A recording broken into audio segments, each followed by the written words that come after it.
তবে কিছু শর্ত আছে এখানে। শর্ত নারী পুরুষ উভয়ের জন্য আছে। সেটা হলো ওখানে যেন কোনো কুফুরি কোনো কাজ না হয় এবং ঈমান বিধ্বংসী কোনো কাজ যেন সেখানে না হয়। যদি হয় তাহলে এই ধরনের চাকরি করা যাবে না। অনেকে বলে বায়াত নেওয়া জরুরি, কিন্তু আমাদের দেশের শাসক হলো নারী, সেহেতু নারী নেতৃত্ব হারাম, সেহেতু কি অন্য কারোর কাছে বায়াত নেওয়া যাবে? বায়াতের ফতোয়া, তাই না? এই জিনিসটা একটু সংক্ষেপে বুঝে নেন। বায়াত কেবল তিনি নিতে পারবেন যিনি হদ জারি করতে পারবেন। হদ জারি বুঝছেন তো? চুরি করেছে হাত কেটে দেবে, জেনা করেছে কি করে দেবে? রজম করবে। অর্থাৎ এইটা পারেন কে? একমাত্র রাষ্ট্রীয় শাসক বা খলিফা। এছাড়া কারো হাতে বায়াত করা যাবে না। সে পীর হোক, ফকির হোক, আমির হোক, আলেম হোক, মাওলানা হোক, এই বায়াত করা বেদাত। বায়াত করা কি? বেদাত। একবারে স্পষ্ট জেনে নেন। আর এই বেদাতের সাথে আমরা আপোষ করি না। কারণ হলো বায়াত মানে হলো বেচা কিনা। আপনি আমার জীবনের দায়িত্বটা নিয়ে নিলেন, অর্থাৎ শারীরিক জীবনের। আর একটা হলো বাংলাদেশে আহলে হাদিসদের মধ্যেও কোথাও কোথাও বায়াত হয়, হয় না? হয়, এবং বায়াতকে জায়েজ মনে করে। শেখ বিন বাজ রাহিমাহুল্লাহ বলছেন যে হাযিহিল বায়াতু বাতিলাহ, এই বায়াত হলো কি? বাতিল, বাতিল বায়াত। লা ইয়াজুজু ফি'লুহা, এই বায়াত করা যাবে না। লিয়ান্না হাদা তাফাদ্দা শাক্কাল আসা ওয়া মিন উজুদিল ফিতানিল কাসীরা, এটা ঐক্য ভেঙ্গে দেয় এবং অনেক ফিতনা সৃষ্টি করে। ইমাম ইবনে বাজ রাহিমাহুল্লাহ এই কথাটা বলেছেন। শেখ আলবানী রাহিমাহুল্লাহ বলছেন যে বায়াত না করলে ইসলাম থেকে খারিজ হয়ে যাবে। হাদিগিল ওয়াঈদ মান খারাদা আন তাআতিস সুলতান ওয়া জামাআতিল মুসলিমিন। দেখেন, এই শাস্তিটা তার জন্য যে ব্যক্তি মুসলিম খলিফার বায়াত থেকে বেরিয়ে যায় এবং ইসলামী জামাত থেকে, মুসলিমদের থেকে বেরিয়ে যায়, তার জন্য এই শাস্তি।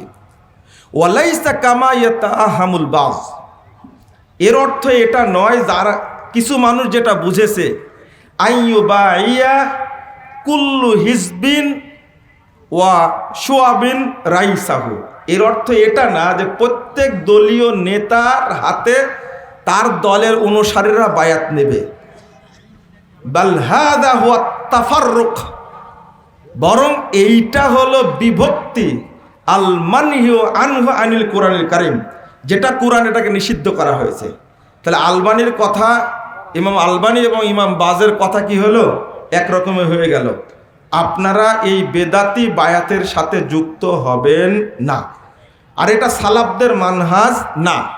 এই যে হাদিস পড়ে আপনি বলছেন, কালকে উদাহরণ দিলাম না, হাদিস পড়ে বলছেন কি কি মাম্মাতা ওয়ালাইসা ফি উনুকিহি বায়াতুন মাতা মিতাতান জাহেলিয়া, যে মারা গেল অথচ বায়াত করেনি, তার জাহিলিয়াতের মৃত্যু হলো, অর্থাৎ সে অমুসলিম হয়ে মারা গেল। আপনারা যে কথাটা বলছেন, এই হাদিসের অপব্যাখ্যা করছি আমরা। এই হাদিসের অর্থ হলো মুসলিম খলিফার হাতে যে বায়াত করবে না, খলিফাকে মেনে নেবে না, তার জাহিলিয়াতের মৃত্যু হবে। এটা হলো হাদিসের অর্থ, এটা হলো মানহাজ। সাহাবীরা বুঝতেন, রাসূল বুঝতেন, তাবিরা বুঝতেন। আমরা এই হাদিসটাকে উল্টা ব্যাখ্যা করছি। আল্লাহ যেন আমাদেরকে বোঝার তৌফিক দান করেন, আমিন।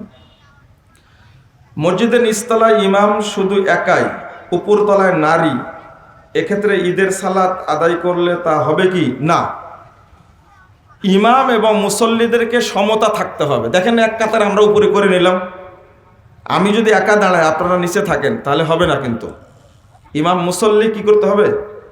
বরাবর হওয়া লাগবে, অর্থাৎ পর্দার মধ্যে থাকতে হবে। এখানে আর একটা বিষয় আপনাদের বলেনি, সেটা হলো মহিলারা ঈদ পড়বেন মসজিদে কেন? কেন পড়বে? কেন পড়বে? তাহলে ঈদগাহে জায়গা করেননি? শোনেন, ঈদের নামাজটা ফরজ। কি ফরজ? মহিলাদের জন্য এটা ওয়াজিব, এবং ঈদগাহে পড়াটা ওয়াজিব তাদের জন্য। পুরুষদের যেমন ব্যবস্থা করা হয় ঈদগাহে, সাথে সাথে মহিলাদের জন্য ব্যবস্থা করতে হবে, তাদের জন্য এটা কি ওয়াজিব। মনে থাকবে কথা।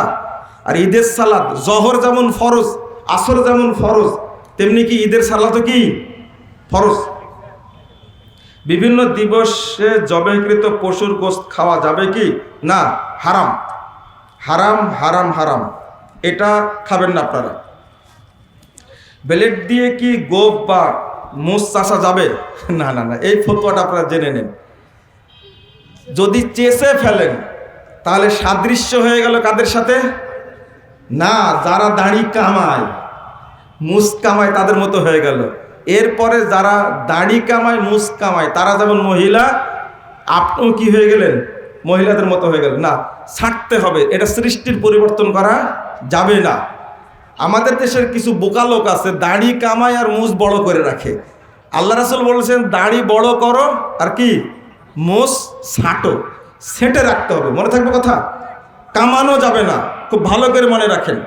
আর এমনভাবে ছুটু করবেন না যাতে মনে হয় কামাইছে, কামানো যাবে না। এটা ইমাম আহমদ বিন হাম্বল রাহিমাহুল্লাহ বলছেন সৃষ্টির পরিবর্তন, এটা হারাম, কঠিন জিনিস। এটা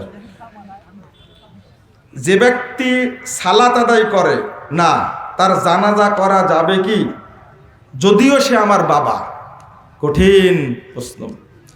যদিও আপনার বাবা হয়, মা হয়, বেনামাজি হলে জানাজা পড়া তো দূরের কথা, তাকে গোসল করানো যাবে না, তাকে কাফন পরানো যাবে না, তার জন্য কবরও খোঁড়া যাবে না, গোরস্থানে তো দাফন করা যাবেই না, কারণ ও কাফের।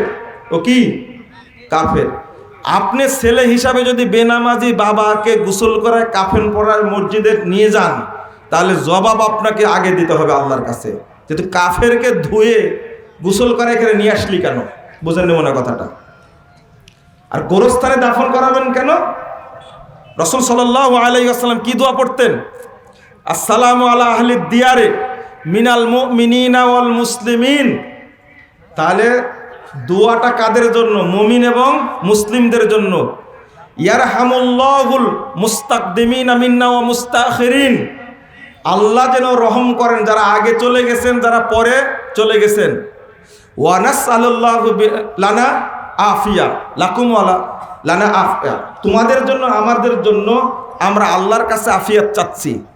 তাহলে গোরস্থানে দাফন করতে হবে মুসলিমদেরকে, মুমিনদেরকে, কাফেরদের দাফন করা যাবে না। তো ওকে মাটি দিবেন কোন জায়গায়? ওই দূরে জঙ্গলে নিয়ে যে মাটি ফুঁড়ে পুঁতে দিয়ে আসতে হবে। কি করতে হবে? পুঁতে দিয়ে আসতে হবে। কেন জানেন? মাটি সমান করে দিয়ে আসতে হবে। ওখানে যেন কেউ জিয়ারত করার জন্য না যেতে পারে, কবরের জন্য চিহ্ন না থাকে।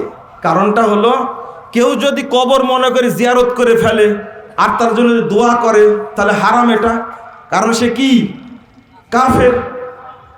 বুঝেন না মনে কথা। এক ওয়াক্ত সালাত যেন বাদ না যায়। শুধু তাই, ওয়াক্তের মধ্যেই পড়তে হবে। কার মধ্যে? ওয়াক্তের মধ্যেই পড়তে হবে। খুব সাবধান, এই মাসালা খুব কঠিন।